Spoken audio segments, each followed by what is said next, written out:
Great to see you all, and good luck, everybody. So, welcome everybody to this session of Living and Working in Antarctica for the 10th SCAR Open Science Conference. My name is Gabriela Roldan, and I am based in Christchurch, Ōtautahi in New Zealand.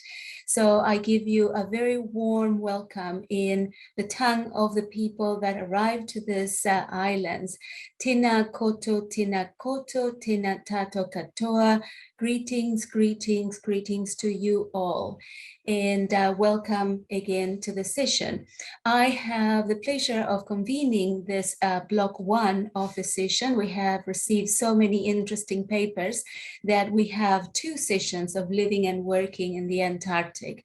The lead convener for the session is Dr. Pedro Marques-Quinteiro, based in Portugal, and also Dr. Daniela Liggett, which is also here in Christchurch, New Zealand. So thank you both for supporting this session as well.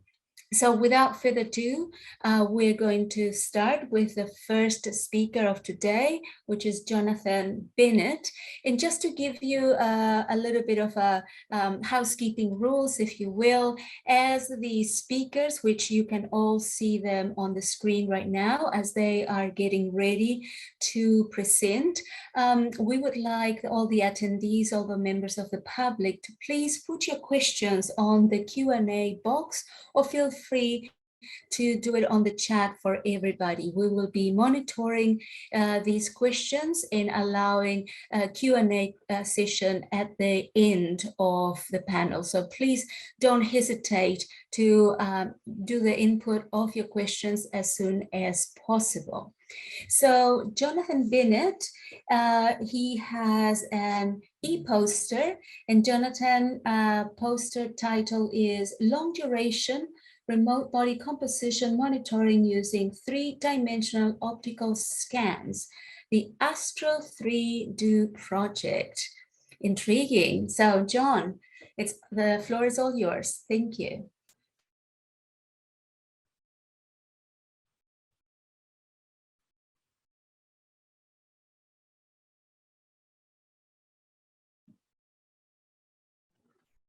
Sorry, do we have the recording available to present, or would you like Mintu, do we have a recording for John Bennett, please? No, ma'am, we don't have a recording. We have one for Salvac.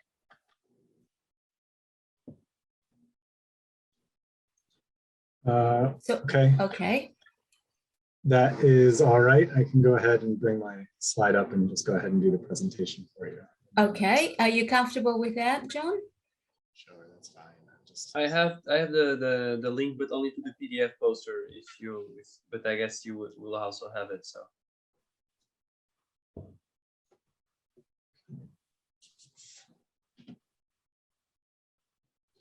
So I think I can show you. Let me just. Is everybody able to see the slide there?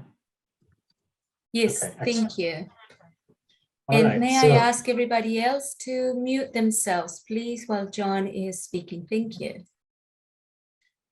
Yeah, so I apologize for the issue there, but basically what I want to do today is provide an overview of our project known as the Astro 3DO project. And this is actually based off of our research focused on another ice or isolated, confined, and extreme environment where we are actually developing technologies for use in astronauts in space that we felt was very applicable to our setting here in the Antarctic research environment. So this is a collaborative effort between us at the University of Hawaii Cancer Center, University of California, San Francisco, the University of Melbourne, and then the Australian Antarctic Division. So basically what I want to go over today is the technology that we actually developed, but more how this application is very important for the Antarctic researchers and their medical staff. So of course, being in a confined or isolated environment, such as the Antarctic expeditions or as well as spaceflight, is going to change people's behaviors, whether that's their access to diet and access to foods, and then also physical activity, but also their motivations as well, because being confined, being stressed, or having different professional work environments can all influence those things, along with also their psychosocial, psychological impacts as well. So all these factors are known to have potentially significant changes in diet and exercise for these individuals, which could be both beneficial or detrimental to their health. And we really know that this is important because changes in body composition, which is the changes in muscle and fat-free mass in an individual, can be very predictive of their potential metabolic disease risk. The challenge with that, though, is if these two factors are changing in opposite directions, so if someone's gaining fat mass and losing fat-free mass, they could actually remain weight stable, and we might not be able to capture that change in their body composition if we're only measuring weight. And that's kind of precluding what we're looking at here in our study is actually measuring body composition, because what the medical physicians on site are doing with these expeditioners who are down there for anywhere from 3 to 9 months at a time is providing a monthly physical assessment of their body weight and body mass index, which again is not going to be able to capture their body composition. So what we tried to accomplish with this optical scanning system was using this 3-dimensional optical imaging camera system. And it's just a small camera connected to a computer that's capable of actually capturing the body shape and then predict the body composition of these individuals. And just to kind of give you a quick overview, you can see in figure 1, just a bit of an example of what's being measured for these individuals is their body shape when they're wearing form-fitting clothing. So we knew that this is something that was actually very accurate in our clinical setting because we've developed it and tested it internally. However, we've never been able to utilize this technology in the field.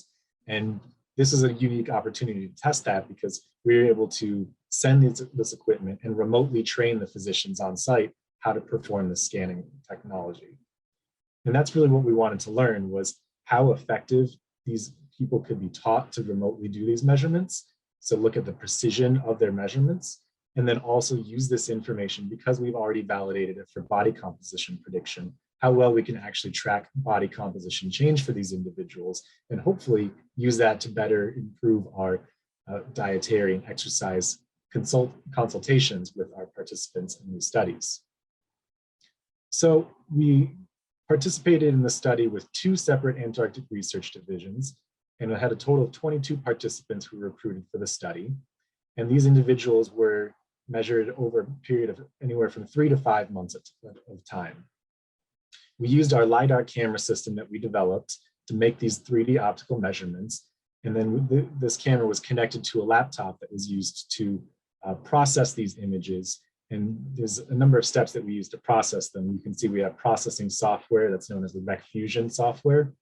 And then moving up into the top right corner, we have Marques-Quinteiro to process these scans to remove some of the variance, because obviously if we're having individuals stand in different positions or try to get themselves in one singular position, there's going to be a little bit of variance that we need to control for.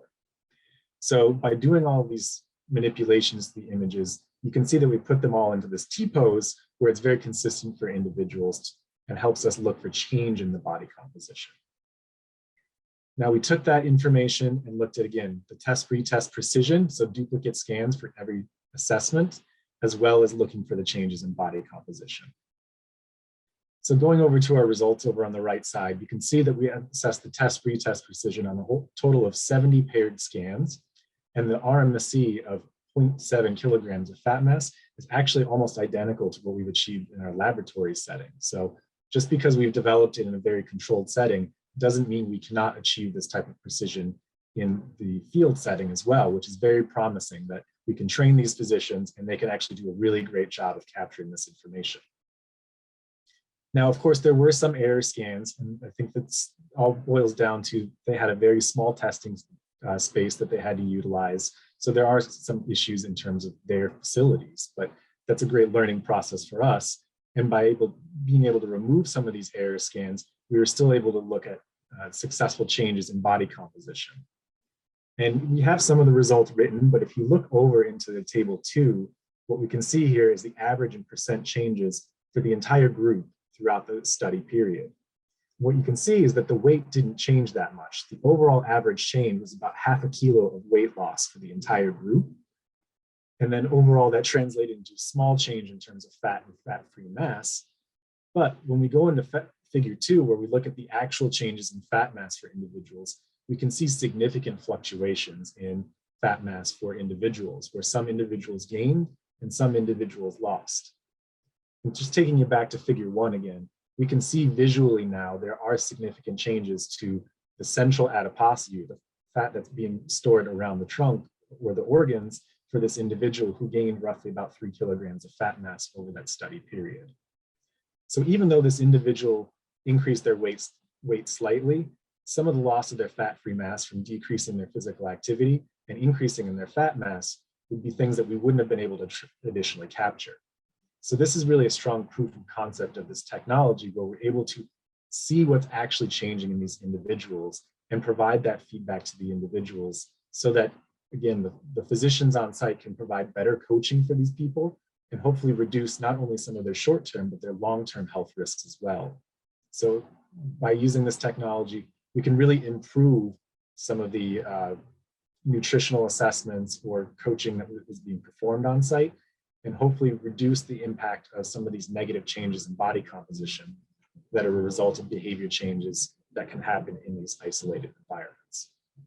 Now, this is just the early preliminary analysis of our results. We also collected data on things like their diet history and physical activity logs. So we hope to be able to take this further and analyze more in relation to what was changing with their actual behaviors. But right now, we just see that this is very useful for understanding what's changed, and then hopefully can see how we can utilize that for further projects in the future as well. Thank you very much for the time. Fantastic, John, and fascinating indeed. Now, while we get ready for the next speaker, which is Dr. Ursula Rack, there is a question here from Katie Marks, and I would like to see if you would be happy to answer this in public. So Katie Marks says, thanks, Jonathan. This is fascinating. Conversations around weight and body composition can be pretty triggering for some people.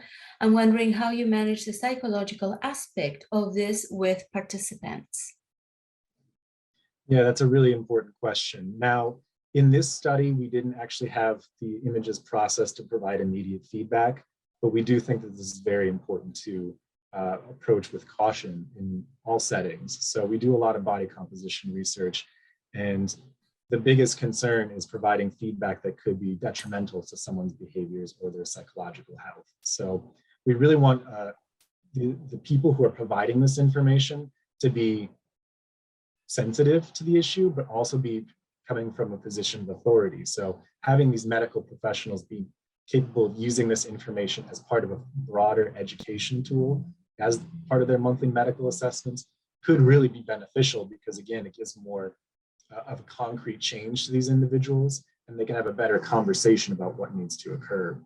If we just give them the numbers, I think that that's going to be detrimental to their long-term success.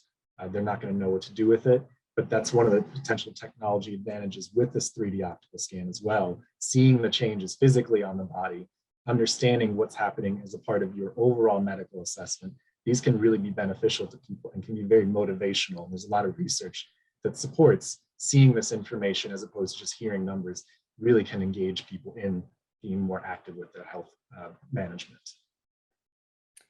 Thank you, John. Very, very interesting. Now, just letting you know that there is an answer also from Dr. John Cherry on the Q&A panel, so we can pick up this discussion later on as well. Thank you, John, and we're going to continue with Dr. Ursula Rack. She's not here in person, but she has seen a video of her presentation. Ursula's presentation is Who is in Command? Hierarchy and Leadership on Historical Antarctic Expeditions. So Mintu and the fabulous IT team for the conference, if you have that video and you can show it to us now, that would be great. Thank you.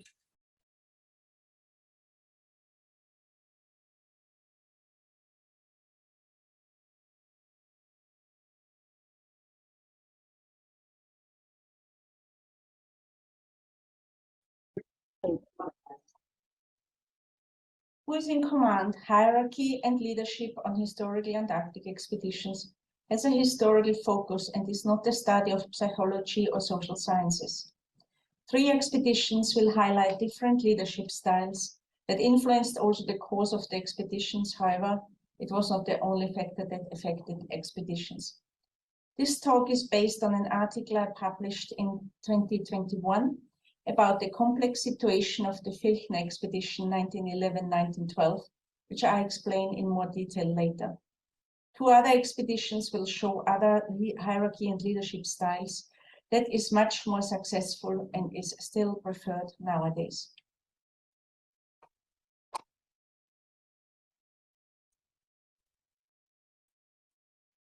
What is this all about? The graph shows a classical hierarchical system on the ship, on board of ships. The captain is the one who has the absolute power when there are decisions to make in difficult situations. He is responsible for the ship and all people on it.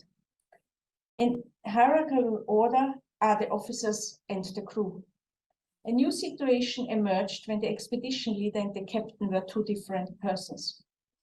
The expedition leader and the civilian scientists were no guests, but also not part of the ship's hierarchy. The expedition leader could have authority and the scientists were under his command. However, if the scientists were also officers, then the situation could become a bit more complex. This rough overview on hierarchy on a ship with civilian scientists, additional personnel, could sometimes cause some challenges. The first expedition I want to introduce here is the German South Pole expedition, or Gauss expedition, under the leadership of Erich von Tregalski, a civilian expedition leader. Despite his young age, he was in his early 30s, he had a natural authority, and the vision of this expedition was science. He had a sort of control of all personnel on the ship from the beginning. Each CV was read and commented by him during the preparation time. Tregalski and his captain Ruser worked together, even when each of them had their own special part to cover. Because this expedition was funded by the state, Tregalski was provided with the secret order. This here. In the case the captain would jeopardize the expedition purposes, he could remove the captain from his position. That was only possible after all officers and scientists on board had a meeting and the ship's doctor had to provide a thoroughly physical and mental examination from the captain. The agreement to remove the captain had to be anonymously. The document had never been used and was opened the first time in the 1970s. Tregalski was very patient, and as Bittlingmeier, one of the scientists, wrote that he was seen as a father figure, and everybody on board could come to him and seek advice and support. Scientists, officers, and crew worked together during the voyage into the ice, and also when the scientific work was performed in the ice. However, after the return of the expedition in 1903, the press already took a turn on how should be the expedition leader. Civilian scientists were seen in this article only as passengers. I quote, "But because discovery success are today particularly in the interest of the research in the South Polar regions, therefore, first and foremost, the experience, initiative, and daring of the Navy personnel is to be placed in its service, whereas the bandits can form part of the staff within, where they have plenty of opportunity to achieve something useful." Argus Nachrichtenbüro, 1903. End of quote. A complete different situation appeared on the second German Antarctic expedition 10 years later, also known as the Deutschland oder Filchner expedition. Wilhelm Filchner wanted to bring Germany back into the game regarding the exploration of Antarctic research. However, he was an army officer and his leadership style was based on an army handbook. The circumstances before the expedition even started were unfortunate for him. Drygalski was not convinced of Filchner's originality in doing research in the ice. Filchner had to accept an association of the German Antarctic expedition, who took over the finances, but also the recruitment. And at this point, he had no influence anymore who will participate in the expedition. Richard Wasel was appointed as captain, and with support from Drygalski and Wilhelm Brennecke, an oceanographer from the Seewarte in Hamburg, the expedition was promoted as a Navy operation with civilian scientists on board. Before the expedition set sail, an opposition group has already formed under the leadership of Brennecke. Filchner had neither support in the group of scientists, except a handful of people, nor from the officers or crew. I will not go into further detail on that slide, but the color code already highlights the strong number between the small Filchner group and the strong opposition group. The expedition was mainly funded by a lottery and private donations, and she sailed nevertheless under the German flag. The scene was set and Filchner had to accept it. He had, however, also no secret order, but in his case, it would have not helped him in any way. During the entire event, there were pranks played on Filchner, but also the course of the expedition was not going to plan. After the captain had decided that the overwintering hut is built on a certain place, the real disaster struck. It was an iceberg that had turned over after the hut was built, and luckily all lives were saved. However, after this event, the situation became almost unbearable on board. The ship got trapped in the Weddell Sea, and trouble was boiling up with each little incident. In August 1912, Richard Wasel died from syphilis, and the hostile situation escalated. Filchner's group did not have their meals with the other group, and he lost his little rest of authority when he was ordered in front of ship trials. In the end, the situation was so bad that Filchner and some of his friends slept with loaded guns on their cabin floors, fearing someone will shoot them during their sleep. Finally, when the ice trap was gone, they headed towards South Georgia. Arriving in the harbor, the opposition group started arguments with the Filchner group and ended up in a fight. Carl Anton Larsen, the station leader, tried to intervene between the groups, but his success was only short-lived. As soon as they arrived back in Germany, trials of honor followed, and the expedition results were published individually and not as an expedition report. To highlight the deep hate between the groups, look at this photo. It is in the handwritten diary of Barkov. That's the man with the both hands in the pocket without the binoculars. He was the meteorologist. After I transcribed his diary, I asked my supervisor to provide me with a better copy of the photo, and he gave me this one. Barkov hated Filchner and his companion König so much that he cut off the photo before he put it in his diary. I think that explains a lot. A very well-known expedition leader was Ernest Shackleton on his endurance expedition. His leadership skills made it even in a book for managers in the 1990s. He attempted, we would say, a modern style. A bit of Drygalski's style is to recognize. Who hasn't seen the photo of the scientists who scrubbed the dining room floor? He was looking closely on a group dynamics. He even recruited his men via gut feeling, and it turned out quite well in the end. However, he had to master a situation the other two expeditions had not to endure, moving to survive after the ship sank to the bottom of the ocean, living on an ice floe, and then rowing from Elephant Island, to Elephant Island, and then the epic journey to South Georgia are legendary. However, with his fine sense of people's attitudes and the background as a merchant Navy person who understood ship and seas, he tried via his way of leadership to bring his men from that part of the expedition to safety. Final thoughts. Regalski was a geographer and civilian scientist as expedition leader. Many aspects of a modern approach he took on board, keeping the balance between the rings and inclusiveness between the rings. Filchner was an army officer and cartographer. He had a very authoritarian military style, but the mixture of Navy personnel and civilian scientists did not really work with that style, and he himself was no team player. Shackleton came from the merchantine Navy, and he was an adventurer as well. Balance between the ranks was very important to him, and similar to Regalski's approach, he tried to keep the balance between the ranks and the inclusiveness. However, he had to master the most difficult situation for survival, what his leadership style really made legendary. A final picture here.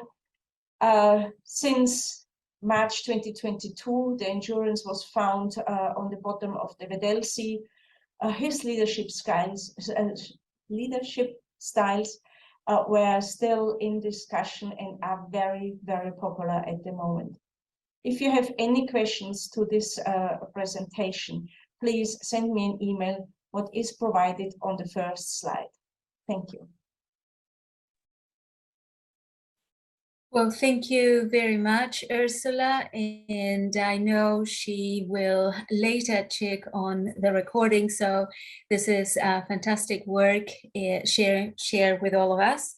And we're going to change pace now and look at a different way of living and working in Antarctica. The next speaker is Dr. Hannah Nielsen, and the title of her presentation is Profiling Antarctic Tour Guides. So sometimes we forget about Antarctica as a workplace for many different roles and many different industries. So we've got a different side of working in Antarctica here. So Hannah, the floor is yours. Thank you. Kia ora. Hello, thank you, Gabriela. I'm joining you today from Nipaluna, Hobart, on the land, seas and waterways of the Muanina people, and I acknowledge the elders past, present and emerging. What I'm presenting today is work on working and living in Antarctica, but from the perspective of the tourism industry. And given that tourism is the main way that humans experience Antarctica today, that infrastructure around that really deserves closer attention. And the polar workforce can be seen as part of that infrastructure. So we focus today on guides, the ones who deliver that polar experience directly, but there are a number of other roles involved in making Antarctic tourism possible. So the people who work in the hotels, the restaurants, the sailors, the offices, and the like. So most of the Antarctic tourism these days is happening in the Antarctic Peninsula region, south of South America, and the majority is ship-based as well. So when we're talking about profiling Antarctic guides, we're really talking in this instance about people working on expedition vessels. So what we wanted to know was, who are these people? And to understand that, it is useful to have a bit of background where this industry has come from. Paid travel to Antarctica can be traced back to the heroic era of Antarctic exploration, but tourism on a commercial scale really dates to the 1950s with actually an overflight and Argentine voyage in 1957-58. And then in 1966, we saw Lars Erik Lindblad running regular tourist voyages to the peninsula, pioneering that model that we see today of small boat cruising with that emphasis on wildlife and learning about the natural world, small boat cruises and small landings as well. But we have, of course, seen a lot of growth in that industry, particularly since the 1990s, as we can see up here. And indeed, predictions for the coming season at the end of this year are looking to go over 100,000 passengers. We can see some of that trend happening here over that last decade. But it's not just growth that's of interest, it's also things like the diversification of that industry. So what we're seeing is it's not just going to Antarctica to see the wildlife or do landings. We've got other activities on offer too, things like kayaking, like diving, submarines, helicopter trips, camping. And you need skilled staff to deliver all of those experiences. And that comes with a lot of challenges. That comes with environmental and logistical challenges, but also those relating to the workforce. Who will deliver that particular experience? And this is something that came up in a number of our interviews. There's a quote from a long-term guide here talking about this diversification. Isn't it enough just to be in Antarctica? Do we have to bungee jump as well? That's my fear, that Instagram mentality. So while there's a lot of work that's been done on Antarctic tourism more broadly, a lot of that's looking at things like human impact, focusing on guests who go down, what are the motivations to travel, how might things change when you come home in terms of ambassadorship, but they're not necessarily looking at Antarctica as that work environment. But indeed it is, and it is the guides who deliver that polar experience. They very much construct that for the people who head south. They're the ones who are driving small boats, leading hikes to shore, entertaining guests on the vessels, keeping people safe, and really acting as that interface between the Antarctic environment and the people who are visiting. So Walker and Moscato in 2006 noted that intensive interpretation and the central role of guides in this interpretation are major features of expedition cruises. And indeed, the guide can themselves be understood as a kind of broker. They broker that access to those physical places, but they also broker interactions with those environments and understanding of a place as well. So what we wanted to know was, who are these people? And what do they bring to that role? Why are they working there? And what we're looking at in a bit more depth here in this small talk, what training do they need to work in Antarctica as a workplace? And to find that out, we conducted a series of 22 interviews. This was actually in 2022, right when lockdowns were beginning all around the world. So it's sort of a snapshot of pre-pandemic what was happening in Antarctic tourism. And we spoke to people who were from a range of different career levels. So early being 1 or 2 seasons working, long 5 or more seasons, and mid. We had a split of male and female, and from a range of different regions there as well, where they came from. And this could, of course, be expanded to. We note that it would be really interesting to get some Asian perspectives in the future. So when we were asking, where did you come from? What were some of your previous experiences? Some of those occupations, you can see them listed up here. Tour guiding or guiding experience was really common in places like the Arctic, Alaska, Canada, Caribbean, Mediterranean, or Chile. So bringing that guiding experience to this place. And that was also that science background as well. Scientists, you'll see listed there second, was commented upon by a number of guides too, not just their own experience, but the people they worked with. It was also raised very often that learning from peers was a good way to get information about Antarctica. And we had one respondent saying many of the guides working as specialist naturalists would have that training in the sciences. Also, we have some teaching, so lecturing, university tutor, retired teacher. Those sort of backgrounds meant that skills to do with communication and guiding were coming through. The scientist, the lecturer, was very much tied also to specific polar knowledge and some of that research background. And then we had another subset of people who had worked in outdoor pursuits with that focus on outdoor safety as well, bringing that across to the Antarctic, which was also noted was actually quite a controlled workplace in many regards. And there are a lot of controls on where you can go and what you can do. So compared to some other places, it's perhaps not as adventurous as what you might think. And what we saw as well is that having a range of skills was really important. The quote down here from a longer guide, it's almost like putting a football team together. You need different skills and abilities for it to work. And a mid-guide elaborated on that further. So with some work colleagues, we often talk about people who know lots about a topic and are great communicators, but when they go outside in the outdoors, they're stiff as wood, they can't drive a Zodiac, or when there's the need to hurry people up because the weather conditions are changing and we have to go back to the ship, they're super clumsy or don't know how to react. So that idea of having a balance of these different range of skills. We also wanted to know how people first experienced Antarctica. So they've worked over 63 operators over a 22-year period, so 1998 the earliest to 2020. And everyone we spoke to worked for EATO operators. But what we thought was quite interesting was 36% of those guides had previous Antarctic experience.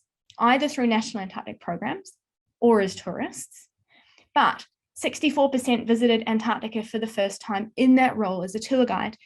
So that meant their first impressions of that place were formed through that tourism lens and in a professional capacity. And that was commented on by a longer term guide too, saying on the second trip, I was almost doing the job of an experienced guide, and the training became part of my everyday job as I evolved into the role of a naturalist guide with ease. Now that background and Antarctic experience is important because IATO bylaws mean that IATO members need to have a certain ratio of staff, so 80% with previous professional guiding experience relative to the role, like kayak guide, and 50% with Antarctic experience, so revised down from 75% in earlier years. But that many were guides their first time down, we think is quite significant. How did they end up there? In many cases, it was through the tour operator. 45% had worked for an operator in other regions, but 44% said that was through a friend, that was through word of mouth. It's particularly with mid and longer career guides, which is an issue with sustainability for the industry longer term. And we had several comments around that from mid guides, for instance. Pretty much they're using the people they trust, that they're your references, or you needed a reference from someone that worked for the company. And what we might see is that there is a bit of a change in recent years, particularly under this umbrella of sort of a move towards professionalization, which goes hand in hand with the need for more people working. So a bit of a split between people entering the industry now and in previous years. So we asked people what sort of training had they undertaken to do this Antarctic tour guiding role. And there were a range of opportunities. Everyone had done the IATO exam because they worked for IATO operators. There were some external qualifications that were mentioned many times, things like STCW qualification or a powerboat license. And then others that were internal training that was done on board the ship. In-house might be pre-season, or it might be special programs for training new staff in a sort of apprenticeship model, or boat driving with a staff captain, for instance. Sections on safety as well, so that first aid being noted by most people is very important, but also communication. And an early guide noted, we also have to use different language we have to learn. These are not the passengers, these are the guests, these are not the passengers' rooms, these are the suites, this is not a cruise, this is a voyage. So you've also got that communication in terms of interpretation skills, but that brand side of things as well. And areas flagged for future training. So when we asked, what would you like training in? Antarctic specific issues, pastoral care of guests, hazard identification, diversity and anti-bullying, interpretation and public speaking, and some of that practical training as well, like man overboard skills. But we also had a longer term guide noting some difficulties around this. So they said, I suspect it is difficult to expect from a company to invest resources in training the staff when they can't offer job stability or job continuity, or they're not prepared to sign a contract employing you for several years in a row. So finding staff can be an ongoing challenge, and retaining them. And we think that's an area that deserves future focus. When we look at what these people were bringing to these jobs, they had really high level skills from guiding, from experience with national Antarctic programs, outdoor pursuits. But the guide role has many facets. And there's not one standard across the industry for what a guide needs. We saw transferable skills being brought in. We saw in-house training as something that's developed in recent years as a way to attract and retain staff. So training programs with contracts that follow on from that, some web-based training, some team building, apprenticeship style things on vessels to learn practical skills, and then ways to try to retain that homegrown talent. So a mid-guide noting they're trying to build up staff from scratch, so they'd employ, say, 9 people who'd never worked in the expedition industry before, and they were building them up to be expedition guides. But we also see examples from the north of these courses that are specifically for guides. So Arctic Guide course, which is online with 6 modules, a 1-year course at the Arctic University of Norway to be a guide as well. And I think we might have just lost that screen. So I'll stop sharing. There are these different sort of programs that are being looked at in the north specifically, that there might be some transferable aspects for the south, particularly because quite a few people work in both regions as well. And then the emergence too of that Polar Tourism Guides Association to try to address that perceived gap. So having foundational qualifications like working with small boats or crevasse awareness, presentation skills, and some advanced certification as well. But in this area, we think that there's also a lot of opportunity, for instance, to develop some of those educational business opportunities in some of those Antarctic gateways, to pick up on what some of this training is that's happening and what is needed, and use that to try to help ensure that Antarctic guiding going forward is sustainable, because sustainable tourism needs a sustainable workforce. And those guides come from a whole range of backgrounds. And it's something that needs to be thought about when you're thinking about the future of Antarctic tourism, is that this is a workplace as well. So thank you. And happy to answer questions in the discussion section. Thank you very much, Hanny, and thank you for presenting in such an eloquent way the work that we've been conducting for a few years. So again, you can write your questions. There is one from Susie Porter. We're going to leave the question for now and move on to the next presenter, who is Meredith Nash, but we do have plenty of time to come back to the questions. So feel free to write those questions in the Q&A box. And as I said, we will come back. All the presenters are going to stay until the end of the session.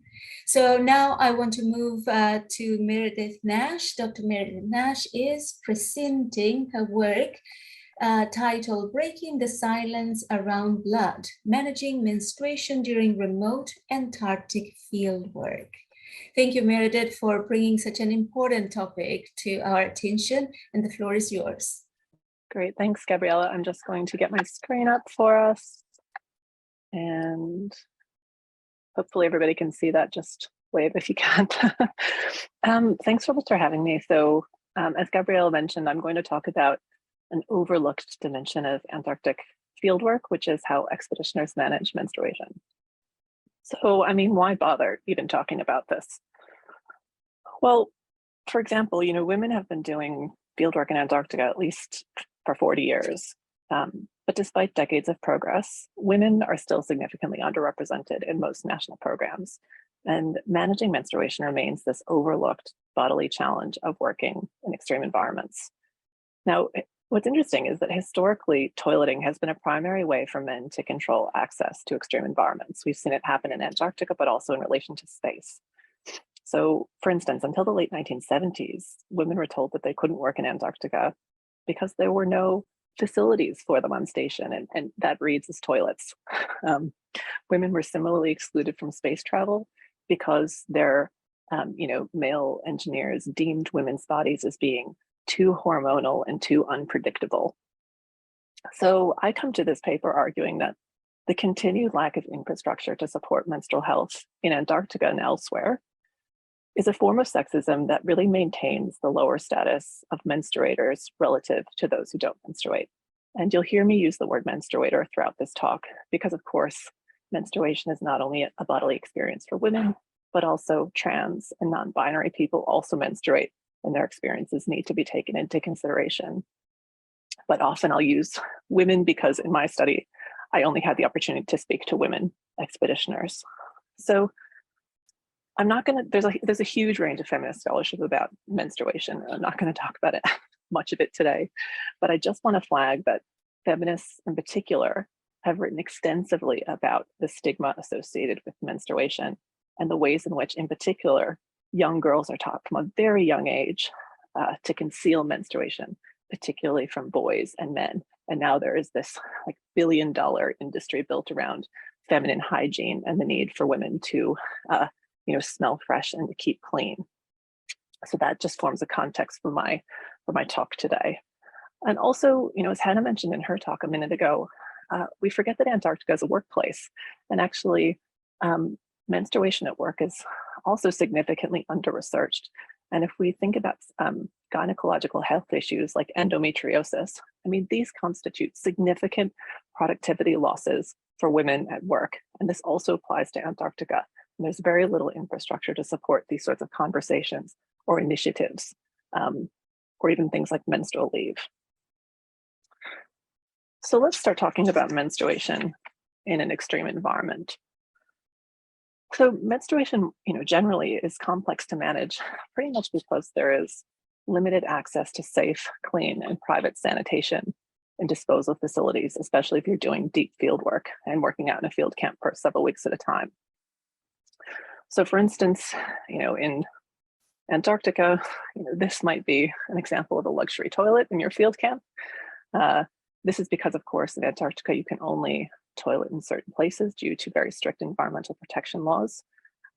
So all bodily fluids need to be collected separately in sealed containers and carried back to station for incineration. So expeditioners then need to consider not only what menstrual products they might use, but also, of course, how they're going to dispose of them. Now, depending on the field setup, expeditioners may or may not have access to a private sort of screen or toilet facility. So expeditioners really need to be prepared to manage their menstruation in a range of shared spaces.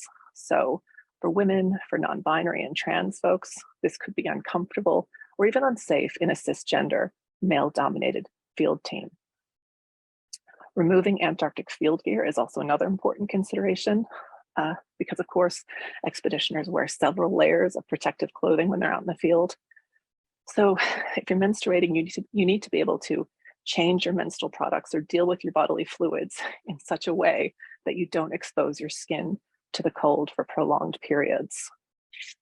Now, people who menstruate in extreme environments have often relied on menstrual suppression technologies as a way to just avoid the issue completely when they're out in the field. And so when we talk about menstrual suppression, we're talking about short-acting reversible contraception.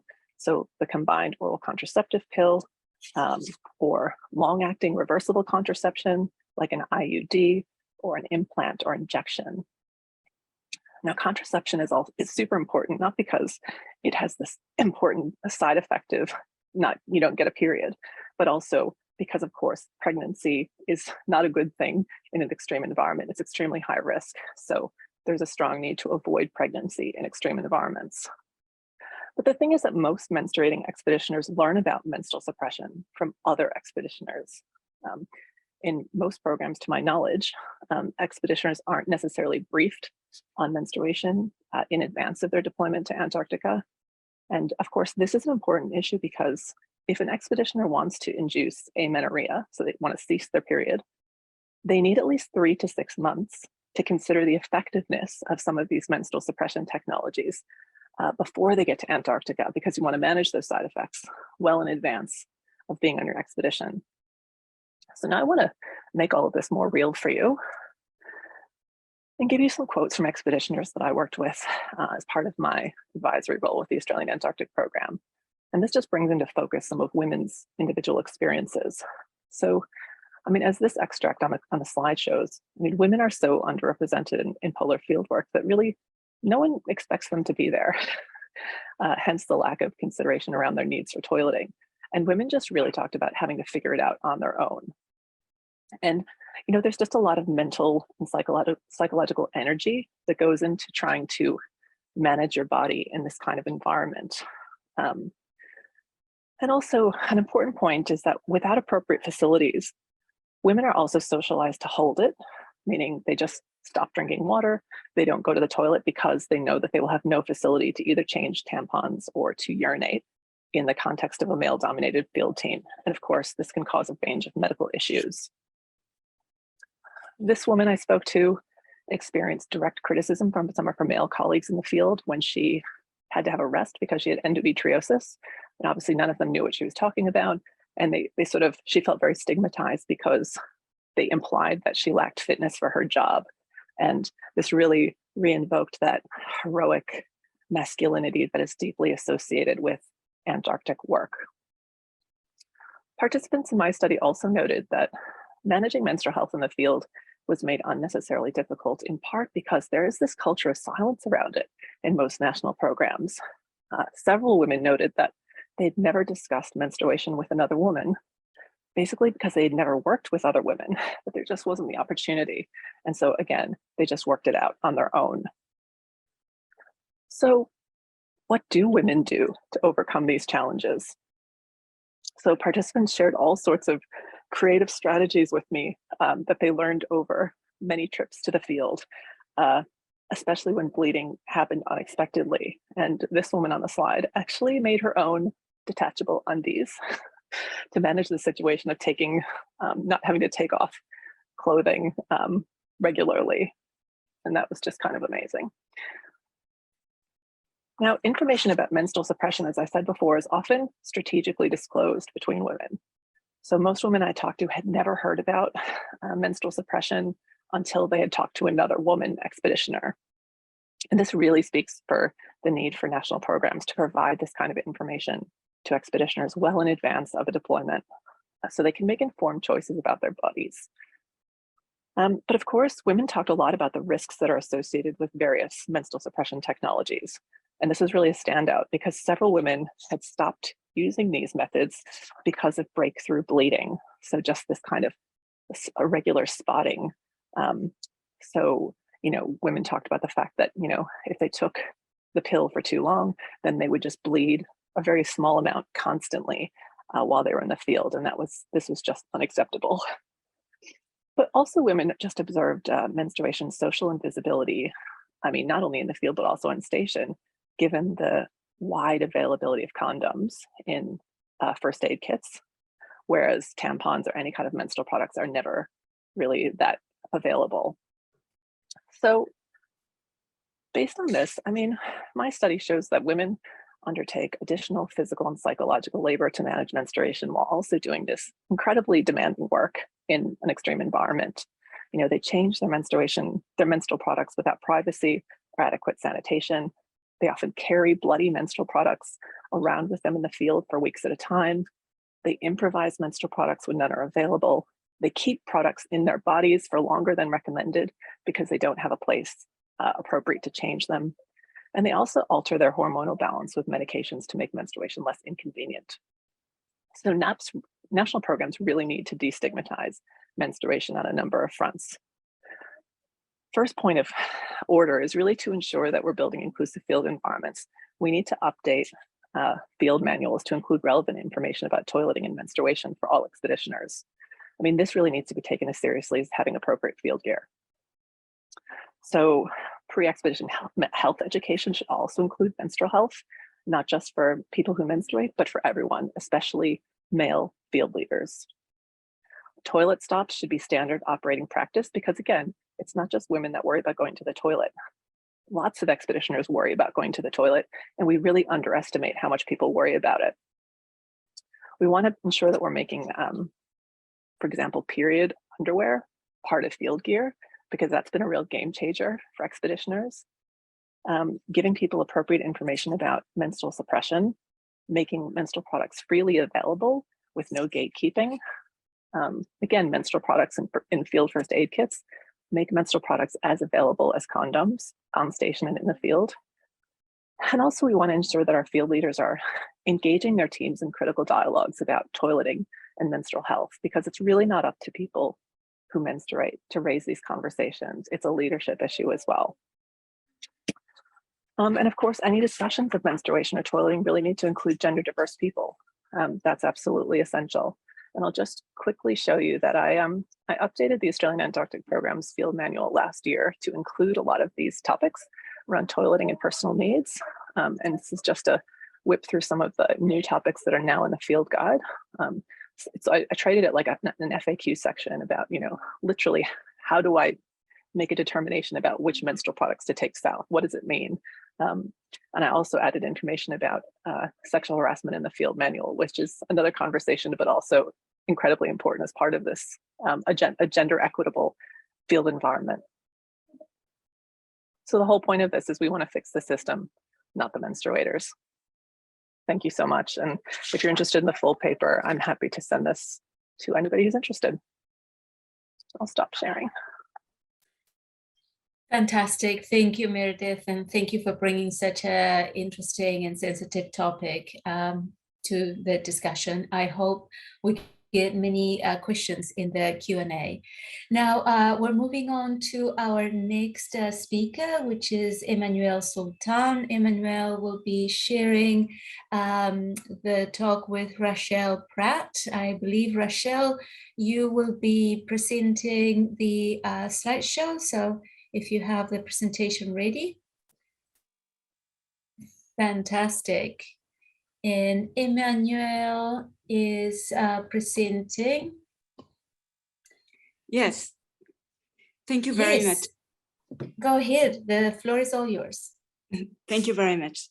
So today we are going to present you the first year review of the Habitant project and some preliminary results. Our team is composed with three female, in fact. Elisa Dupuis, she's working at National Archive in Paris, and she is a PhD student in Sorbonne University.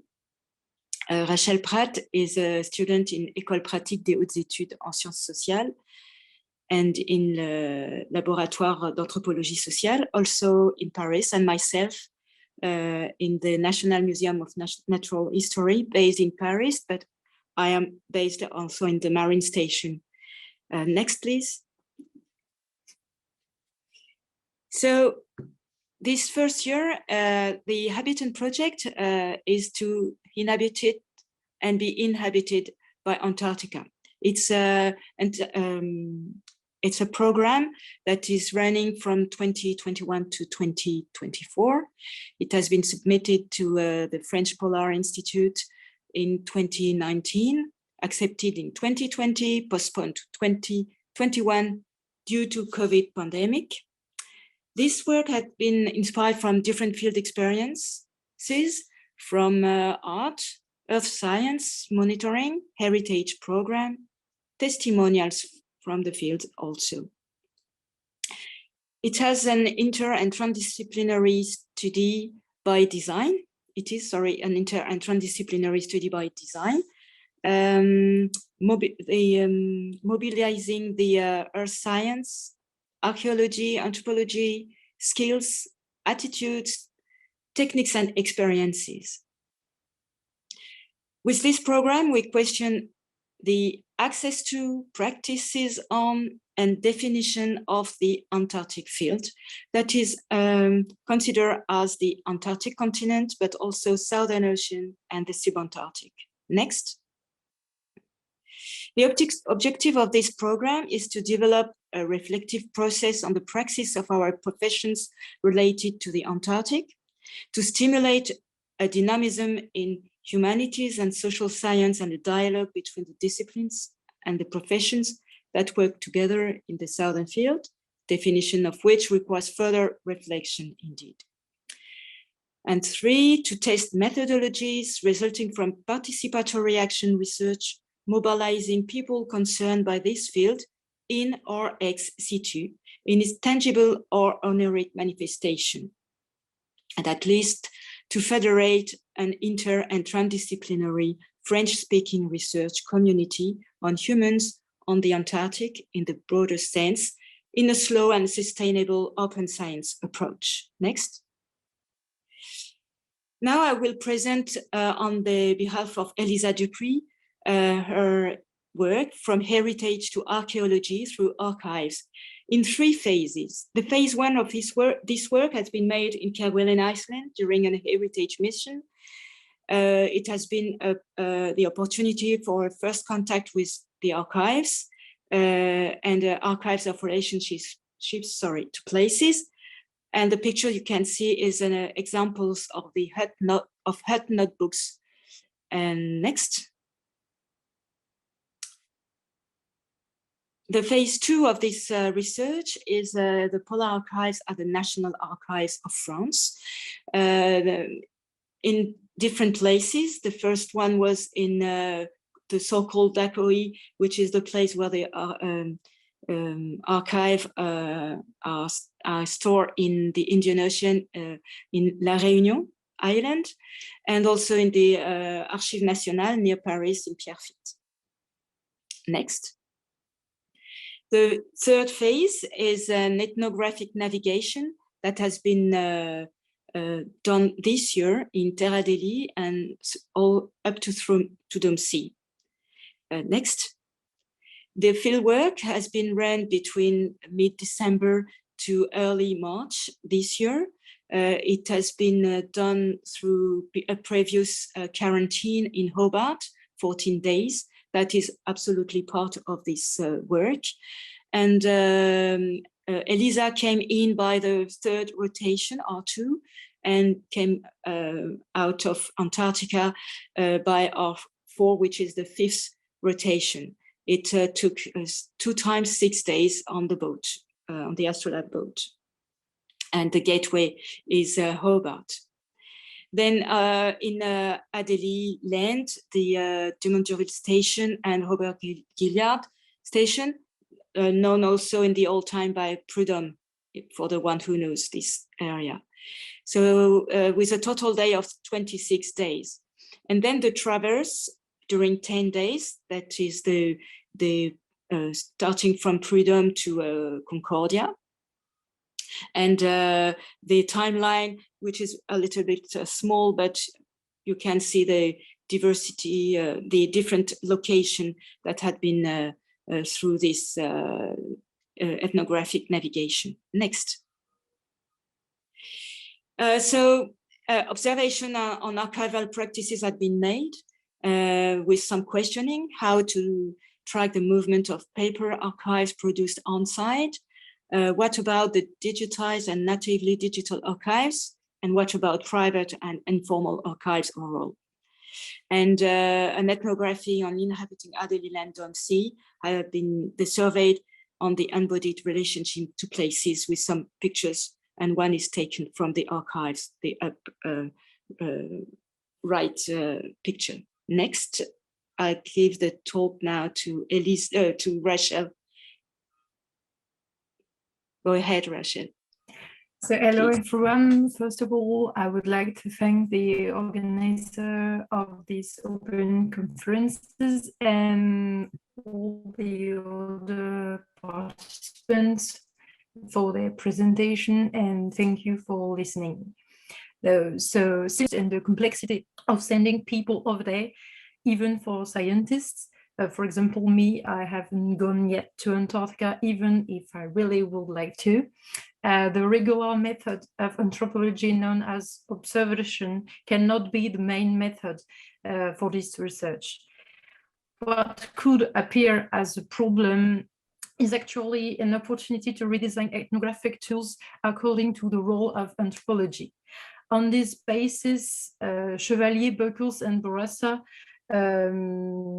have theorized the participatory action research, PAR, which is a method of research emphasizing on participation and action of people who are subject of the research to the actively taking part in the research. For me, PIR is a way to do social science more ethically.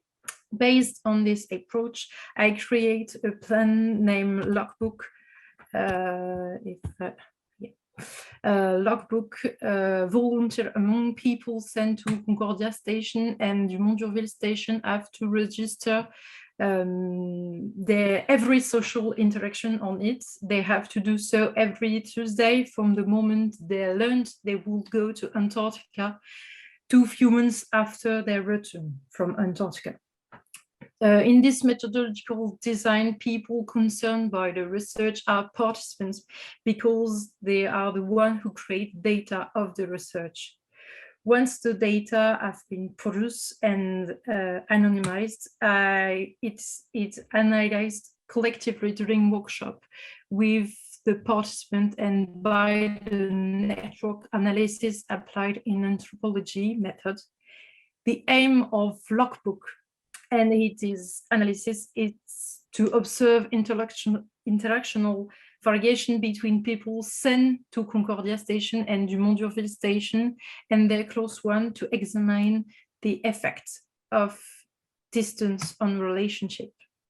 Obviously, summit-directed interviews with the logbook participants are conducted to complete their writings. To better understand this relationship and their variations, I also choose to conduct an interview with the close one of volunteers of the logbook program. Even if the interview with people who are currently in Dumont d'Urville station or in Concordia station are mainly carried by video conference, I decide to meet the close one in person, ideally in their rooms. In this idea, I am visiting laboratories and all the working place possible everywhere were linked to Antarctica. These meetings can be considered as ethnographic observation. Thank you, Rachel. Another work had been done in this framework of this project. It's entirely ex situ component, with a collaboration with the WAVES collective. Participatory action research workshops have been conducted in the Rance-Côte d'Emeraude area, where the marine station where I work is, and with people who feel concerned with Antarctica, even if they are not going there. Another collaboration with Isabelle Bianchi, who is running an ethnographic program also in Dumont d'Urville this year and Kerguelen next year, in the framework of a seminar, Extreme Foods. It's a master degree in food at the University of Tours.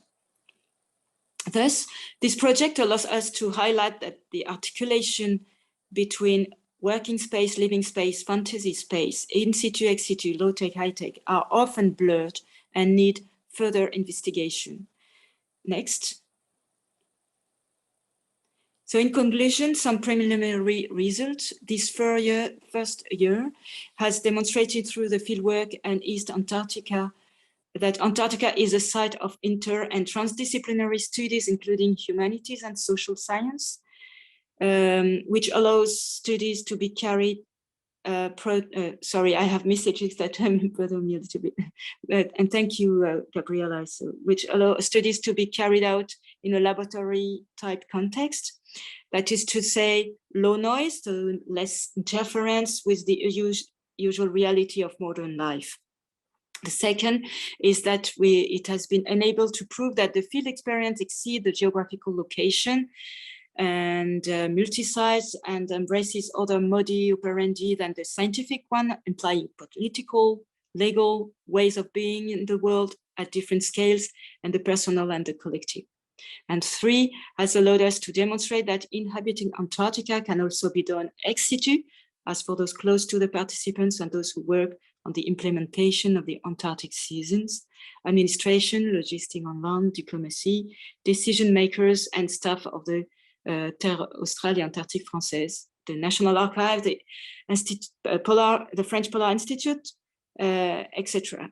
And also, and now the human activities associated with tourism, as Hannay pointed out.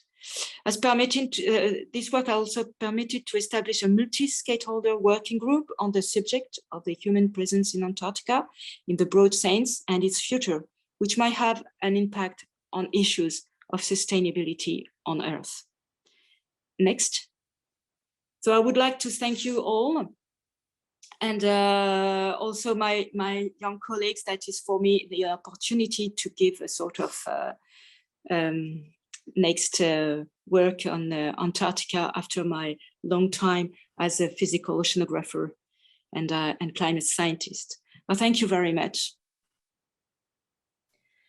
Thank you, Emmanuel, and thank you, Rachel, for your presentation. Inhabiting Antarctica, I think we are all doing it right now during this session as well. We are going to move on to the next speaker, and I invite Emmanuel and Rachel to look at the Q&A chat because there's a question for you, which we will bring back later on. Our next speaker is Larisa Bakhmutova, and Larisa will be speaking on indicators of physiological states of people during long Antarctic expeditions. Larisa, if you would like to start sharing your screen, please, and the floor is all yours.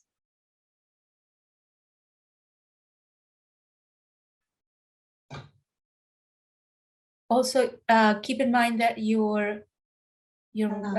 yep, we can hear you now. Yes, yes, I am. Yes, I am. And demonstration. Larisa, at the bottom of your screen, of the Zoom screen, you have a green button that says share screen. Try that. Вот. Делиться. It's okay. It's loading, yes. So Yeah. if you would like to put it in presenter mode, you will be ready to go. Yes, yes. Oh, thank you. It's okay. Excellent, thank you. Thank you, thank you.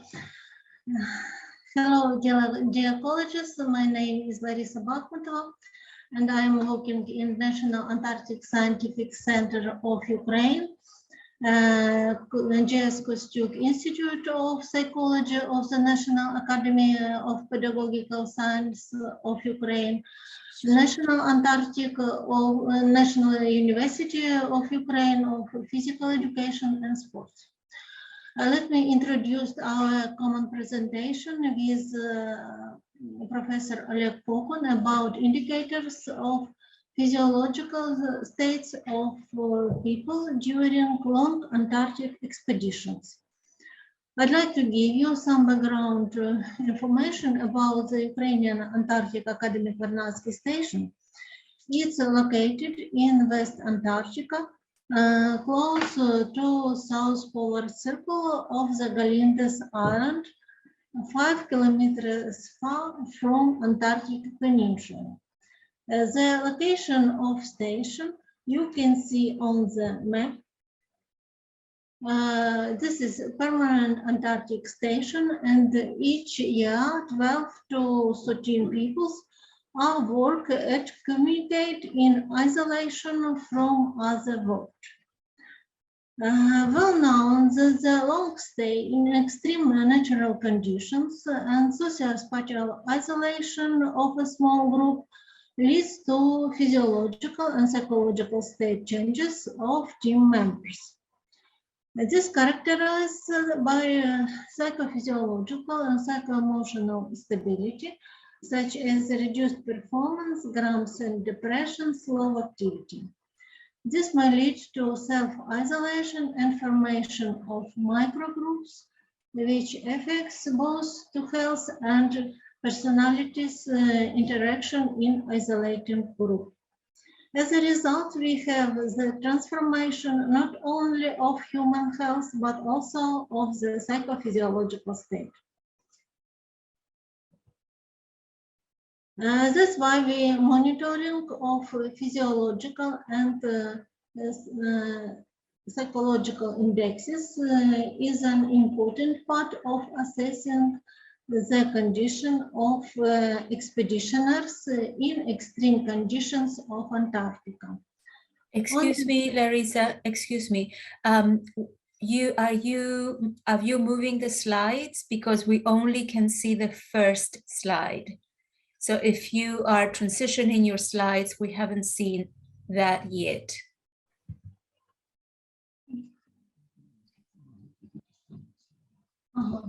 Okay.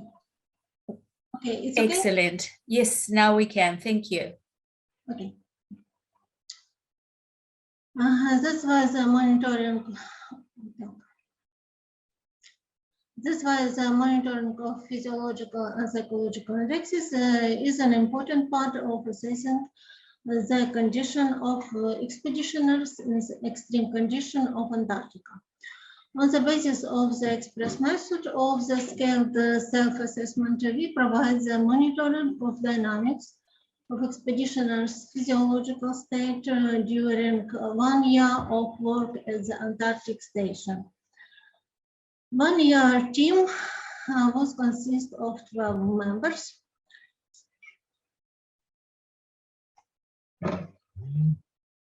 The expeditioners' conditions were assessed for the psychophysiological indicators such as well-being, activity, mood, performance, health status, and social psychological indicators such as satisfaction with the relations with colleagues, satisfaction with the environment, and work performance, life satisfaction. For statistical analysis, we use descriptive statistics, mean, standard deviations, one sample Kolmogorov-Smirnov test, and pirate sample t-test. The results of dynamics of the psychophysiological components are presented in the table 1.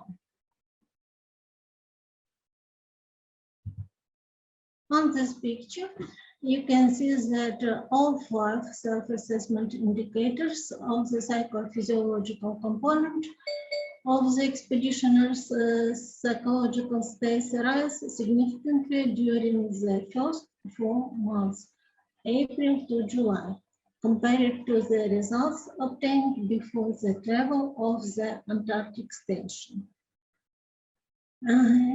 It's well seen of self-assessment of well-being, but for mood, this tendency is low. Further, starting from August, the average self-assessment of the indicators begins to decrease, reaching the lowest values during the last 2 months of staying at the Antarctic station.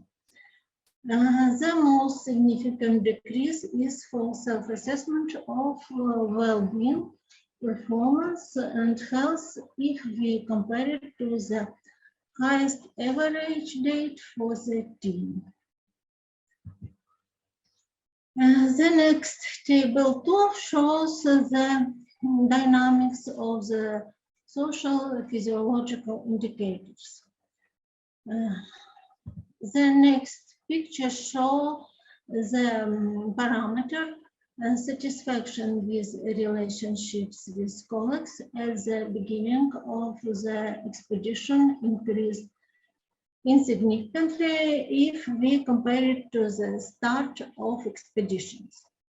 But this indicators was low during the 8th month, November, while for all other indicators are decreased to the end of expeditions of 11 to 12 months, February to March.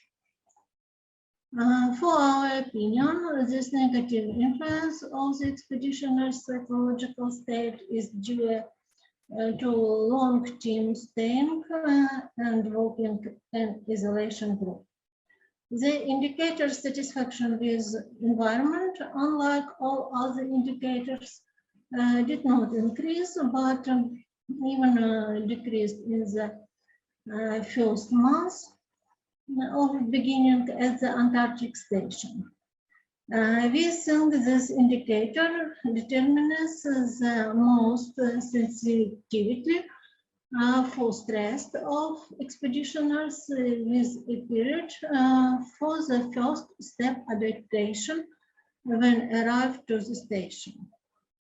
The permanent satisfaction with work performance showed the greatest decrease of all other non-indicators. This is naturally explained by the routine of the work in quite uniform conditions with limited choices of the other activities. Moreover, the members of team have very limited choices of recreations. This reduced of psychophysiological resources of the expeditioners' members and the growing decrease to return home as fast as possible. The expeditioners' life satisfaction began to decrease substantially, not in August like all other indicators, but the 2 months before since June. This indicator is the most sensitivity for increased mental fatigue during the expeditions. We conclude the stable and optimal level of the self-assessed indicators of the psychophysiological component of the expeditionary psychological state during the first third of expeditions could be explained both the high quality selection of members and mobilization of the mental and physical resources. Further decreasing of the indicators quite naturally occurs due to the gradually exhaustion of mental and physical resources, the onset of the polar night and the influence of other negative natural factors with effects of people life and work at the Antarctic station. This topic is very interesting and important for us.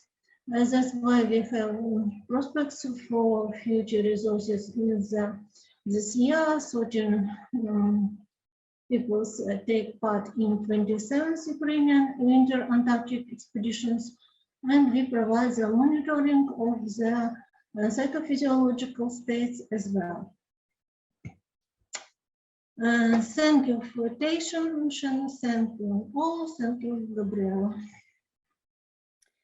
Thank you very much, Larissa. Thank you for a wonderful presentation. And please bring those questions to the chat, allowing Larissa and her team to answer those properly. I would like to invite our next and last speaker for the session, who is Jerome. Jerome, and Larissa, if you don't mind just stopping sharing the screen, please. At the bottom of your screen, you have that green button that will stop the share. Thank you. Our next speaker is Jérôme Guenot, and Jérôme will be telling us about the French station du Mont d'Urville that will be decarbonized by 2050. So fantastic goal setting here, and that will have us all really interested in listening. So Jérôme, if you would like to start sharing your screen. Yeah. Okay. Sharing now, please. And when you have an opportunity, Jérôme, if you would like to introduce your team member as well. Yeah. Yeah. Yeah. Ok, partage. Mis en plein écran. Et le diaporama à partir du début.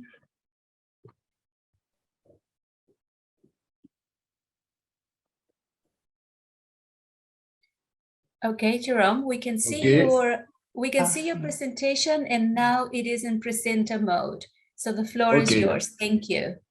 Okay, thank you, Gabriela. First of all, we thank SCAR and its representative for this presentation. And yes, we are going to present you the work done at du Mont d'Urville that we say here DDU. DDU is a French polar station. This work, it's a work of diagnosis of the station buildings and the project of decarbonizing its future by 2050.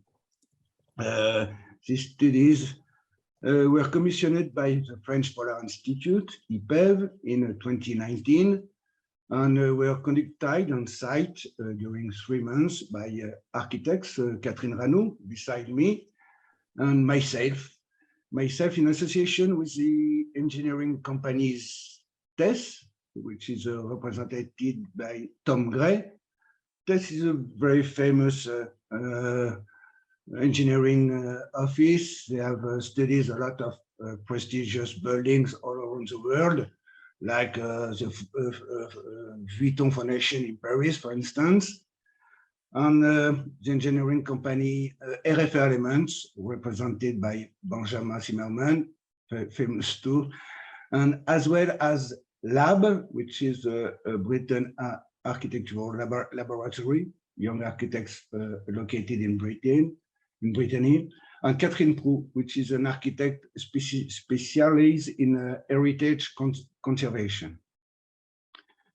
These studies were delivered in December 2021, and the realization of the works of renovation and extension of the station are awaiting financing and are under study in the Ministry of the French State.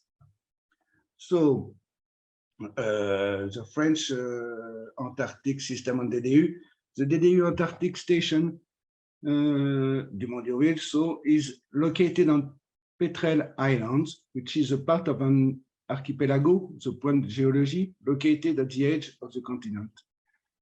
The station is located on a rocky base, largely occupied by Adélie penguins that nest during the austral summer, and in winter, its emperor penguins also occupy the site. You can see on the slides.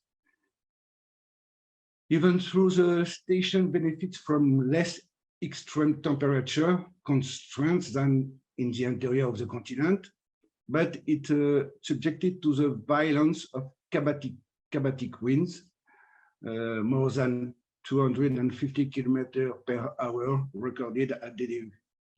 And DDU station is a logistic hub for the French scientific and logistic operation in Antarctica.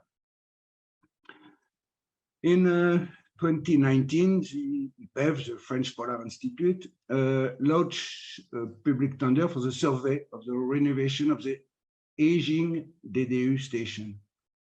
And a supplementary mission was undertaken in 2020 with a group of architects and engineers to establish a master plan for decarbonizing the station by 2050. We'll now briefly present you a part of the diagnostic studies and the main aims of the project for the future of the station.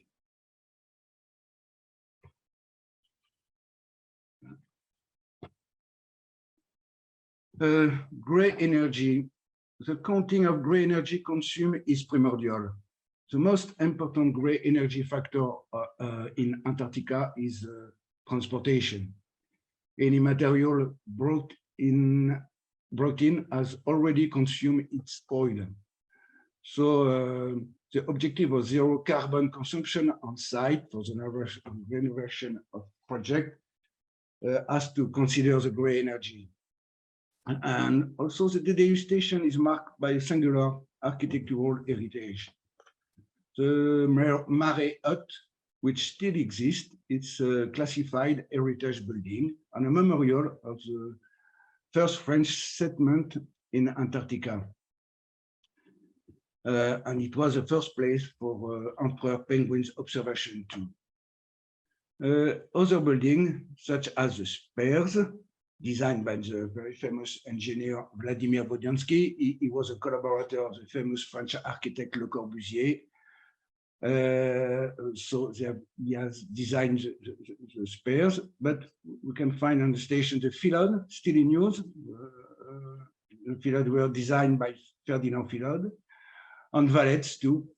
All that buildings are part of the history of the polar architecture, but as well as the history of architecture. The first task was to make a precise survey of the station buildings on all the installation and structure on the Petrel Island site. The station is old and was originally built to last 30 years. Since then, many adaptation and transformation of the installation have been made.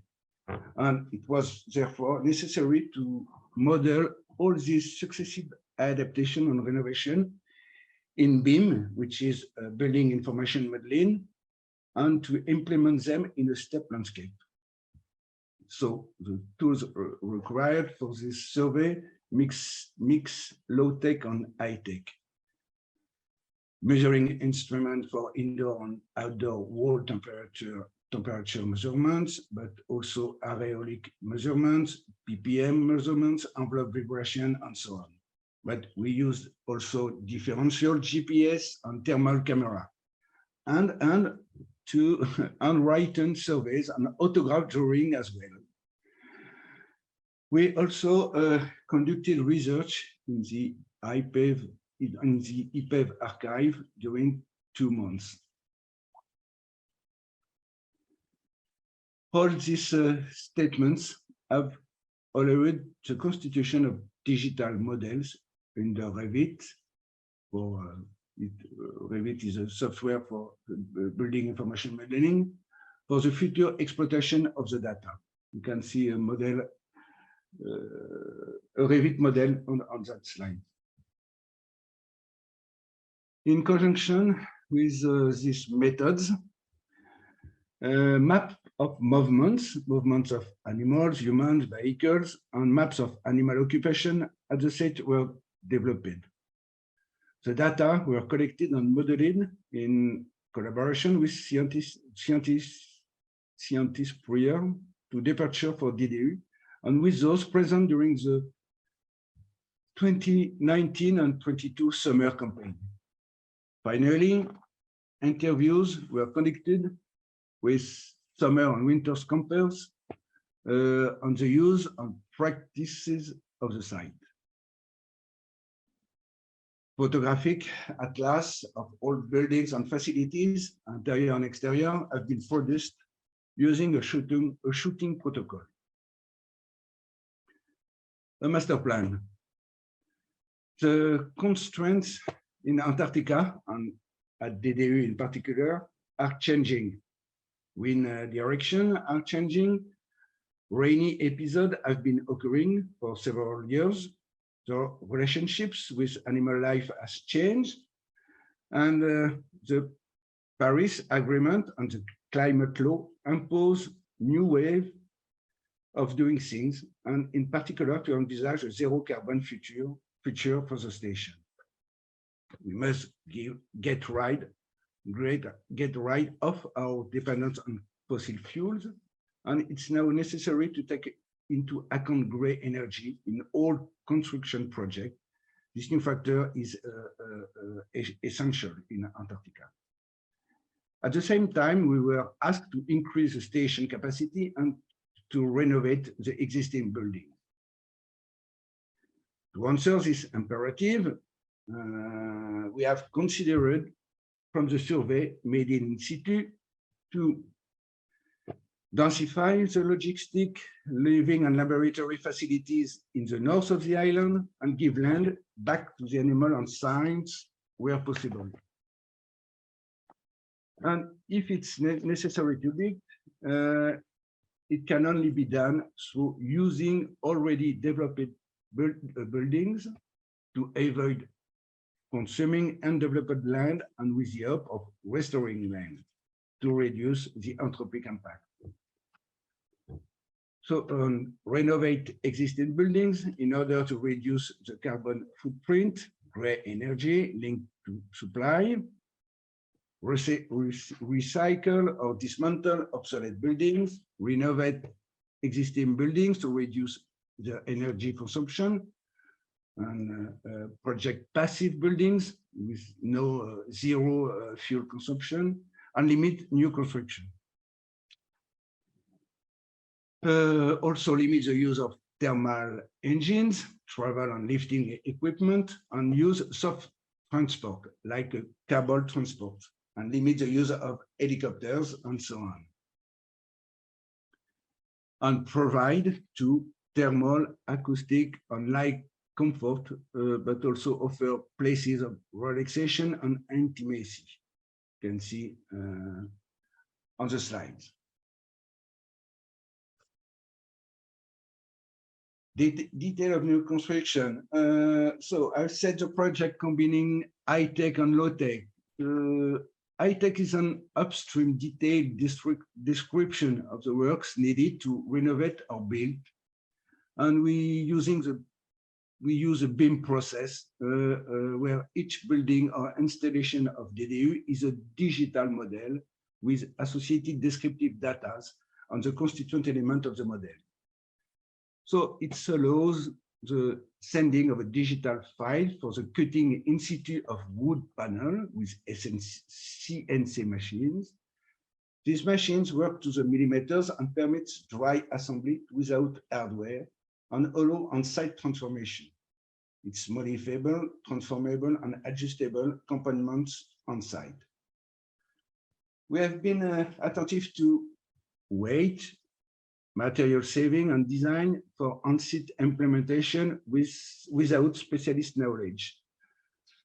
Attentive to less waste during implementation, with wood recycling, reusable scraps, and biosourced materials. And design for assembly of small elements that can be handled by two people or lifted by light machinery, like machinery with electric motor, for instance. And we wanted no heavy scaffolding, but the renovation works that can be done from inside, the interior work that can be done during the southern winter, for instance. On that slide, this is an example of building on the built. It's our proposal for a new building, a bridge building. This bridge building is located on top of existing buildings, and the structure of the building has been calculated to be easily assembled without specialist know-how. On site, the use of hydrogen fuel cell for energy production, the installation of a small wind turbine on the Lion runway, the use of photovoltaic panels on the building envelopes, all that this solution have been studied too. Phasing. This master plan foresees three main phases of implementation for the future decarbonization of the station by 2050, and the complex phasing of the dismantling, renovation, and construction operation will allow the continuation of the station activities, scientific and logistic activities, and in particular a rotation of program according to the project progress. So in fact, by the project, 1,000 square meters have to be demonstrated and recycled, and 3,000 square meters have to be built and reconstructed for a future station of 6,700 square meters.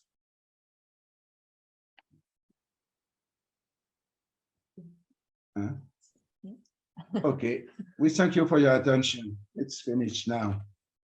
Thank you very much, Jerome, and thank you for bringing such a fantastic design, and you will be the envy of all Antarctic stations quite soon. In fact, you might get a lot of us trying to apply to work at Dumont d'Urville. So I would like to bring all the speakers back into the main forum because we have lots of questions here happening.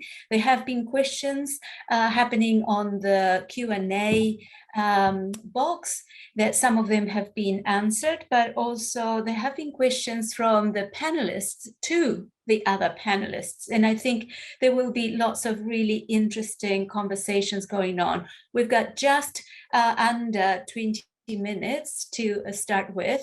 So without trying to hog all the questions on Antarctic tourism, I just want to invite the attendees to keep sending those questions, sorry.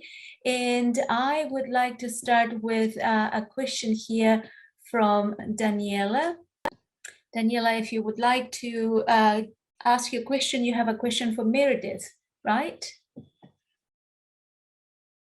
Yes, and I'm sorry, I can ask the question. Apologies for the light. So thank you, Meredith, first of all, for your great talk. Interesting topic, and there's so much I could say on that topic, but I don't really want to consume everyone's time. But I do wonder, when you said you obviously made those recommendations and they were adopted by the AAD in their new guidelines, in their field guide, what was actually people's reaction to your research and to your recommendations, and how was the uptake? I mean, by the mainly male leadership of the AAD, and also the senior team around, especially I'm thinking about their delegation, for instance, that they sent to the ATCM, mostly men. So what kind of reception were you given with your work? Thank you.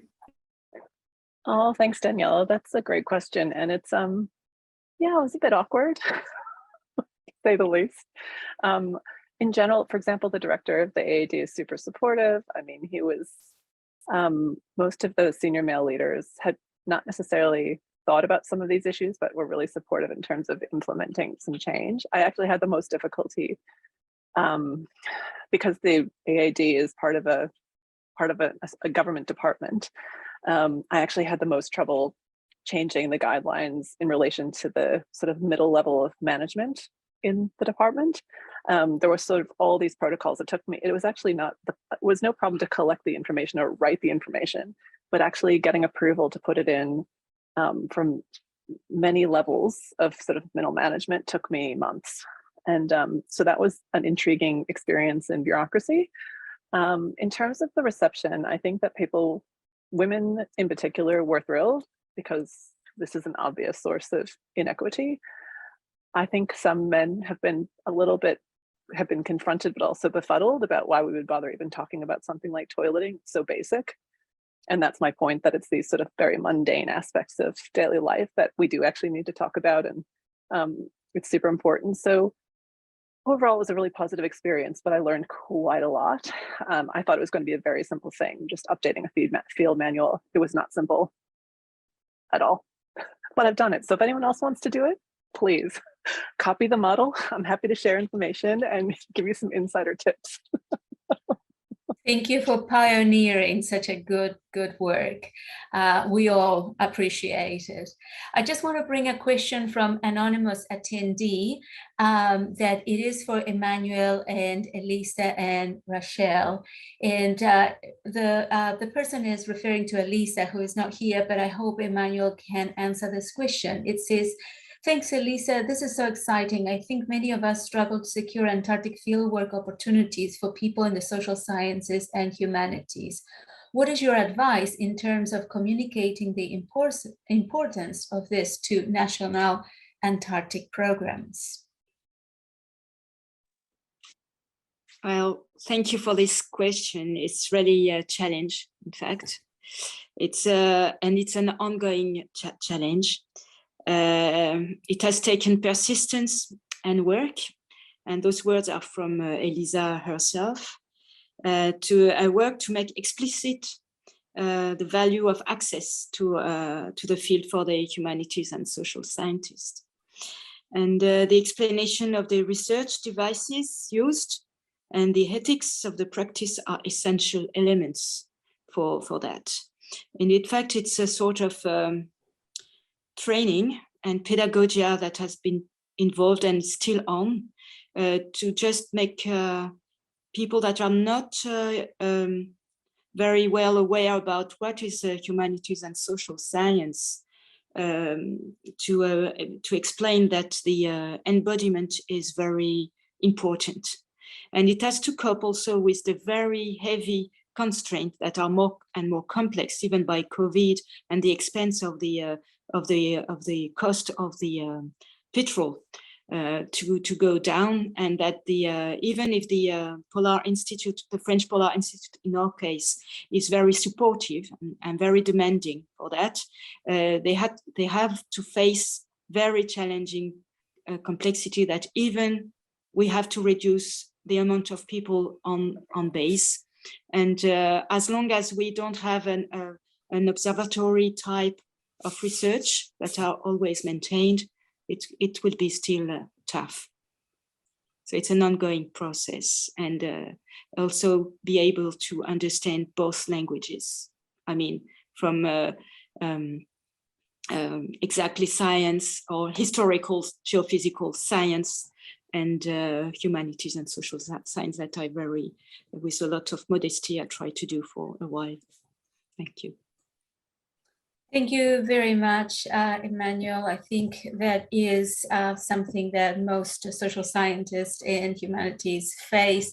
And just for those of you that are not aware of the SCAR Standing Committee on Humanities and Social Sciences, I've just put in the chat our web link so you can learn more about many of the people that are here in this forum and in among the panelists and among the attendees.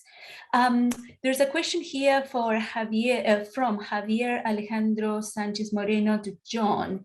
It says, what is considered a bad change in body fat distribution? Is it the same for male and female? I know, John, you were typing the answer, but I would like you to just communicate to all of us, please.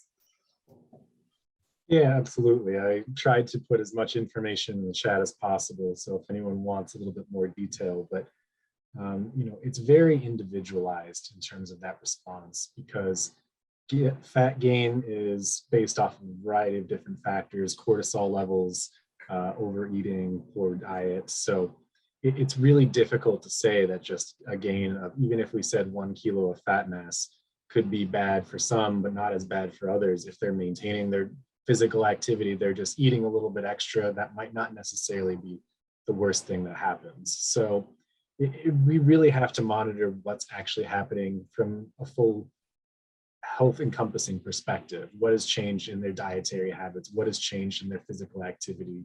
You know, we can predict people's mortality risk based off of their VO2 max, which is their oxygen consumption. So if they're still maintaining their health, but they're in terms of physical activity, but still a little overweight, I'm not going to be as concerned about that. Now, our physicians on site have a little bit of different concerns, because if someone gains too much weight, it's probably because of fat mass increase, and that's what they're trying to monitor on site.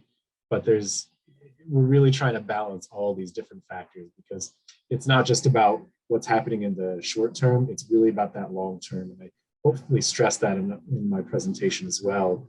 We don't care just about when they're on site, but when they go back home, we don't want to be introducing larger metabolic disease consequences to those individuals as well. So I struggle to give a really good answer to that, but there's a lot of different things that we would look at. And for general sense, there's certain levels of fat gain that might be really significantly associated with health risk increases, but any type of change, whether that's fat gain or muscle loss, really can be detrimental to people's health, just depending on where they're at, especially depending on their age or their environment. So it's very difficult to answer, but it's always good to hear those types of questions that lead me into down a rabbit hole, I suppose.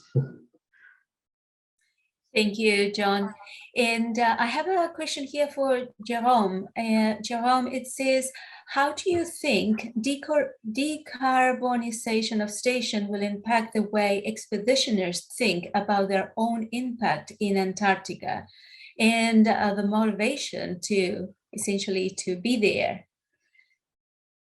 Our carbon footprint is in many people's mind when we think about this place that we all love so much. So how do you think having a decarbonized station will impact on the expeditioners' way of thinking? Yeah, the carbon impact is so important, so high, and in fact, we have nothing to do in Antarctica in a point of view of just a carbon print. But we try to study the decarbonized station for 250. And of course, the compartments of the inhabitants of the station have to evaluate. And Of course, we can have ecological concern, but you need to transport materials, you need all convenience, and you have to be heated on station. So we have to reduce the consumption, and we have to consider a new energy producing as hydrogen vector and try comment on dit une éolienne Wind turbine. wind turbine and so on. So yes, it's very I think it's a main problem for the future of the station, and it's difficult. We have no solution, we have only reflection axis. And Thank yes, you. Thank you, Jerome. Very interesting. I've got a question here for Hanne, and Hanne says, how can your work inform the RNS process of Antarctic tour guides and then enable better training? Okay, so I think that this project here was a really useful first step for seeing what is the current situation with those Antarctic tour guides. One of the challenges was we simply didn't know who was out there doing these jobs. So getting that baseline of what training do people have can be really helpful for them putting forward some planning for what might be useful into the future. So useful both for operators and also potentially for policymakers as well, who might want to be thinking about, what is the minimum expectation of people who work down there. Expectations was certainly something that came up in our interviews too from the guests as well, what they would expect from a tour guide. And might I also just add something to the comments in the chat here as well, Gabriela?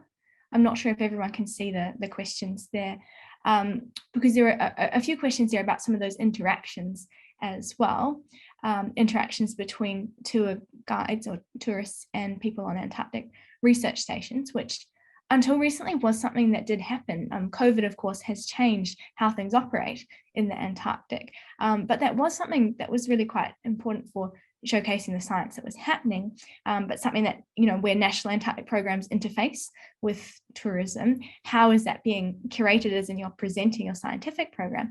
But we also have people who are working on stations with the role of sort of welcoming tourists and showing them around. So that's a really interesting interface there too. And there was another comment added here about a relatively new development of onboard observers for these tourist vessels, which is another facet of working in Antarctica that we could also be considering, what sort of skills are needed for that. And is there overlap between these different groups?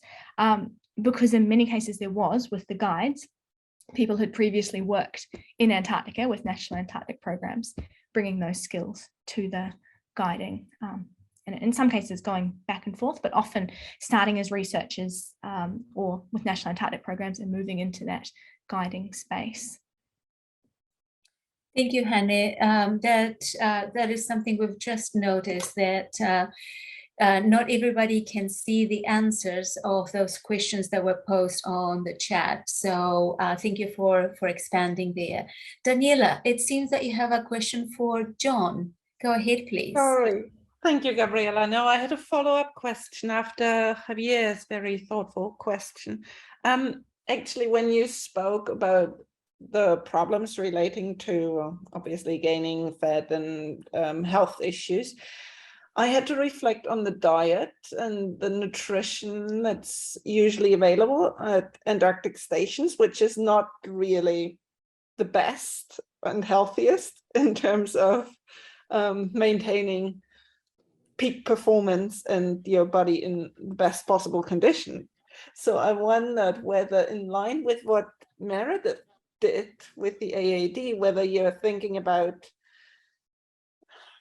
well, compiling recommendations for national Antarctic programs, and whether you've already been in touch with a program or with COMNAP, the Council of Managers of National Antarctic Programs, or even the ATCM reps, about the results of your research and what they could do, what national Antarctic programs could do to ensure the best outcomes for everyone involved.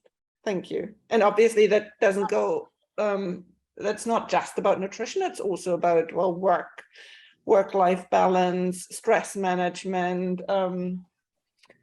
mindfulness practices, and whatever you can offer to expeditioners and personnel on bases to really do something for their health. Thank you. Yeah, absolutely. And maybe I do have to be in contact with Meredith to ask some questions in that regard, because we don't know exactly how to undertake that endeavor. But I think that what we've found has some significant implications. And it's interesting because we had one of our co-authors on this, Dr. Sandra Iuliano, has collected some of their diet data from about 15 years ago. And that was also another intention for the study, is to look at the differences, because obviously things have changed significantly in terms of the landscape and access to information in regards to health and diet and things.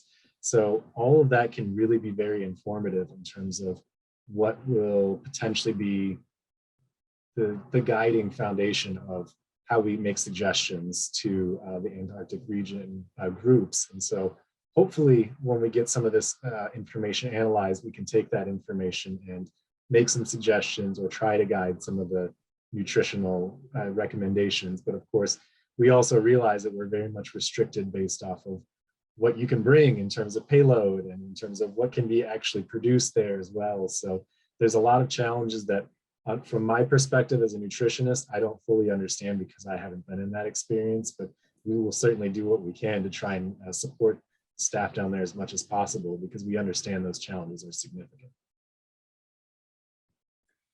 Thank you very much, and thank you very much all for your presentations, your questions, your interest. I know there's a lot more that we could be talking about, but unfortunately we're running out of time. We're just a minute before they disconnect us from the chat and the online forum. I hope you have enjoyed this session. I want to thank all of you for sharing your work. Thank you very much. And I also want to invite you all to the second block of living and working in Antarctica, which is happening at UTC 11 to 1 p.m. And Pedro will be the convener for that session. Unfortunately, it is quite late in the Oceania for those of us that live in this area, but it has been my pleasure to convene the session and to meet you all. Thank you again, and I hope to see you within those virtual sessions once again. And remember that the SCAR Humanities and Social Sciences Standing Committee conference will be in Lisbon next year, and Pedro will have more information for all of us very soon. Until then, stay safe. Thank you all. Goodbye, everyone. See you tomorrow. Have a nice day or evening, depending on where you are. Thank you. Thank you very much to all of you. Thank you all. Thank you. Thank you for. Thank you very much. Thank you, everybody, and thank you, Mintu, for and your team for all your work in the background there. Thank you for keeping us in line. Thanks, Gabriela and Pedro, and also thank you for taking care of the next session when I will be asleep. I've just inherited another panel that I'm chairing for Peter Roberts tomorrow morning, so